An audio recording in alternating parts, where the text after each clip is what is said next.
Today on Steelers Talk, I've got 31 prospects that, according to the consensus big board, are expected to go mid to late day 3 of the 2025 NFL Draft. And I think that these are some players that I think could be potential starters down the line that Steelers fans should be keeping their eye on once we get to day 3. So this week we're actually doing a sub-battle with the rest of our channels here at Chat Sports in the AFC North. And right now we are currently trailing the Browns report by 5 subscribers. We got to change that right now. We got to set the tone here during the 2025 NFL Draft Week here. This is going to be going on all throughout the week, guys. So if you haven't clicked that subscribe button right now, if you're new to our show, please click that subscribe button right now so that we can be crowned the Kings of the North for NFL Draft Week here. We give you guys free and extensive Steelers coverage on this channel every single day. So if you want that daily news blast of Steelers news and you want to help us beat the Browns, Bengals, and of course Ravens, go ahead and click that subscribe button right now. So day 3 target positions for me, guys, that could be up there. I didn't put quarterback on there because if there's a day 2 kind of caliber guy that falls to day 3, that might be an option for them. But I really don't see any true sleepers at quarterback in this class. So we're going to talk about running backs, wide receivers, offensive linemen, defensive linemen, outside cornerbacks, and then safeties on today's show. So let's start with my running back sleeper targets. And this is a really good running back class, guys. And there's a lot of guys that aren't really expected to go in the first 2 days that I believe are really good players, okay? And Jaden Blue out of Texas had top 30 visit with the Steelers. You got to keep your eye on him because I think he's going to be a really good third down back right away. He's an excellent receiving back, runs in the 4.3s, really, really fast player, and really explosive. Same thing with Trevor Etienne. Fantastic quickness, change of direction. He's got some great acceleration and long speed as well. Not the best vision in the world. He's going to need to get better at that,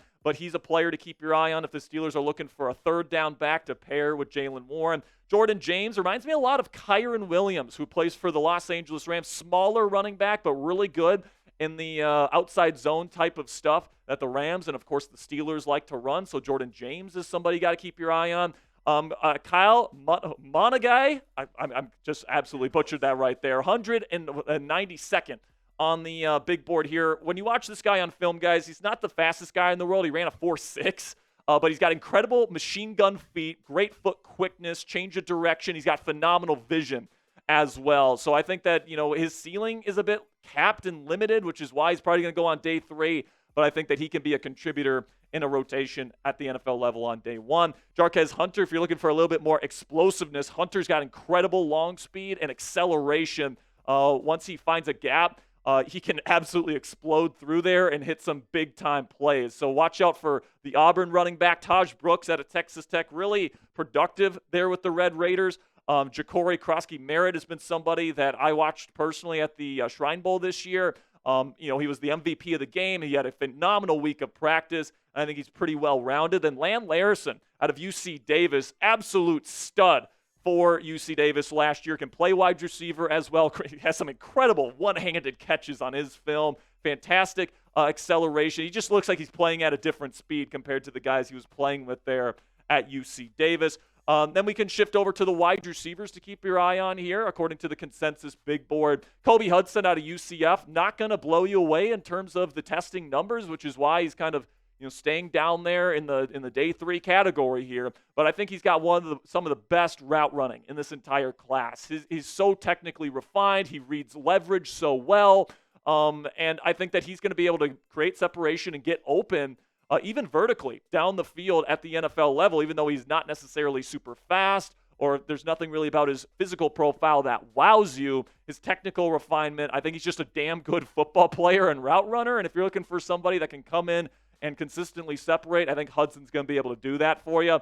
Efton Chisholm III out of Eastern Washington, the number 1 graded wide receiver in all of college football last year, breaks a ton of tackles, is an absolute run after the catch threat. I think that Arthur Smith might be looking for somebody like this in this draft class. Jimmy Horn Jr. out of Colorado, 283rd on the consensus big board right now. Smaller guy, going to be more of a true slot. But this guy is just awesome as a route runner, as somebody that can get open vertically. He does everything fast, all right? He's just such a really smooth player. And, even though he's undersized, I think that he can be a hell of a player for the Pittsburgh Steelers if they draft him this year. And then Jordan Watkins out of Ole Miss. I took him in a mock draft here recently on the channel. He's got pretty decent, build to him, even though he's a shorter wide receiver. He can play in the slot, can play outside. He had 5 touchdowns against the Arkansas Razorbacks this past year on a day where he almost had 300 yards receiving himself. All right, so he's a deep threat. He runs pretty good routes. He's got pretty good hands. And I was a little surprised when I watched that Arkansas film and saw that he's ranked 311th on the consensus big board right now. Then we switch over to offensive line. I do think that day 3 might be a time where the Steelers are looking at some sleeper offensive line targets. Jackson Slater out of Sacramento State, one of my favorites. He had a phenomenal Senior Bowl week where he went up against some of the best interior linemen in this class and really held his own. Carson Vinson can play tackle or guard from Alabama A&M. He's somebody that once you turn on his film, you just absolutely fall in love with him. He's 162nd on the consensus big board right now. Jalen Travis, an offensive tackle out of Iowa State, super toolsy player that's going to need to develop, and he's not going to be able to play right away, but he's got the tools to develop into something nice. I really like Willie Lampkin out of North Carolina, really undersized player, but plays with phenomenal savvy and technique, and he wins every single leverage battle because he's smaller, but he's got long arms. So he's able to win the leverage battle on every rep that he plays, and you pair that with the technical refinement. I think he's one of the biggest sleepers in this entire class. Then Issa Pohl, an offensive tackle out of Washington State, somebody that I think has some potential in the league as well. And then if you're looking for a center that can also play a little bit of guard, Thomas Perry out of Middlebury, currently ranked 371st. That might be more of a UDFA target for the Pittsburgh Steelers this year. Now, coming up here, defensive sleeper targets that I think that you should be keeping your eye on this weekend. But before we get into the rest of our Steelers Day 3 draft sleeper targets, let's go ahead and have a word from our sponsor here at GameTime. And guys, I'm someone who likes to go to baseball games on the weekends during the summer to relax and get my mind off of work. Obviously, you're dealing with Aaron Rodgers stuff all day long. You want to take your mind off of it sometimes. And thanks to our friends at GameTime, I can always get guaranteed low price tickets no matter where I want to sit. So I can more frequently watch the Rangers play when I'm here at home or the Pirates play when I take my yearly trip to Pittsburgh. GameTime is the official ticketing partner of Steelers Talk by Chat Sports and makes getting tickets to any event faster and easier. All on your phone. Prices on the GameTime app actually go down the closer it gets to first pitch. With killer last-minute deals, all-in prices, views from your seat, and their lowest price guarantee, GameTime takes the guesswork out of buying MLB tickets. Let's face it, guys, Bob Nutting and the Pirates ownership is probably not going to pay up for Paul Skeens when he eventually becomes a free agent. Therefore, we need to cherish him for as long as he is a Bucco. So use the GameTime app and their guaranteed low prices to give the Pirates organization the least amount of money possible while still taking in beautiful PNC Park and Paul Skeens on the Hill this summer. Take the guesswork out of buying tickets with GameTime today. Download the GameTime app, create an account, and use code CHATSPORTS. It's one word, all caps, CHATSPORTS for $20 off your first purchase. Terms do apply.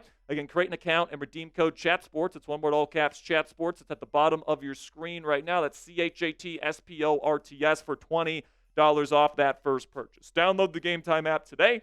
Last minute tickets, lowest price, guaranteed. So now we shift to the defensive line and the defense in general of this video here. And, there's some good defensive tackle prospects here that I think could be nice for the Pittsburgh Steelers. Elijah Roberts from SMU is somebody that's gotten a top 30 visit. Same thing with his teammate, Jared Harrison-Hunt from SMU. J.J. Pegues out of Ole Miss also doubles as a fullback. Super fun player there. Yaya Black from Iowa, not Iowa State. 271st overall. Big nose tackle type. And then Nazir Stackhouse, a similar type of nose tackle prospect, currently ranked 301st on the consensus big board. Then we can shift to corners here. Kobe Bryant is an undersized corner that I watched during a Shrine Bowl practices here in Frisco, Texas this year, and you could hear, in the indoor practice facility how much shit he was talking to the receivers he was covering, and I just love the dog mentality that he brings to the table. I think that he probably fits best as a slot player because he does bring a lot of physicality, but he is also undersized. So I think that, if you're looking for a real feisty, kind of pit bull at the nickel position. I think that he is somebody on day 3 that could fit that role. Zoff Frazier from UTSA, is kind of raw, but he's got some nice physical tools that the Steelers can develop behind Darius Slade this year. Justin Wally out of Minnesota, Skyamel, roll the vote, go Gophers. Can play in the slot, can play outside, big-time playmaker. Reminds me a little bit of Beanie Bishop Jr. when he was coming out of West Virginia last year, where he's always around the football, he's always making big plays, only Wally's bigger than Beanie Bishop Jr. is. So if you kind of like the play style of Beanie, where, he's putting himself in position to make big plays, interceptions, that type of stuff, Wally's that type of player, only he's not quite as tiny as Bishop is. Then Tommy Hill, somebody that really does a good job in cover 2, long arms, good size. I think that he's another guy along with Zoff Frazier that could potentially be an outside cornerback that you could develop in this system for 2025. Then you can take a look at the safety targets here. And R.J. Mickens out of Clemson, Jalen Reed, 2 guys that got combine meetings with the Pittsburgh Steelers this year, so keep your eye on these 2. Jalen Reed ran like in the 4.4s at like 210-plus pounds at the combine this year, so he's got some good physical tools to work with. Keep your eye on Jalen Reed out of Penn State. Sebastian Castro, listed as a safety, but I think he played better in 2023 when he played nickel corner, more nickel corner for the Iowa Hawkeyes. And Craig Woodson out of Cal, not necessarily the craziest athlete in the world, really technically refined, good instincts in coverage. I like the Golden Bear in Craig Woodson at 209th overall on the consensus big board. So that'll be it for my 31 sleeper targets for you to keep your eye on as a Pittsburgh Steelers fan this year. Now let's do it one more time here, guys. You gave me an offensive sleeper that you want the Pittsburgh Steelers to draft this year. Now give me a defensive sleeper that you want the Pittsburgh Steelers to draft this year. Let me know what you guys are thinking down there in the comment section. And did I miss your favorite sleeper today? If so, let me know who your favorite sleeper is, and we'll have a discussion. So make sure you click that subscribe button if you haven't already. I really do appreciate all of your guys' support, of course. We've got extensive NFL draft coverage all throughout draft week. So if you guys want to never miss a video, make sure you click that subscribe button right now.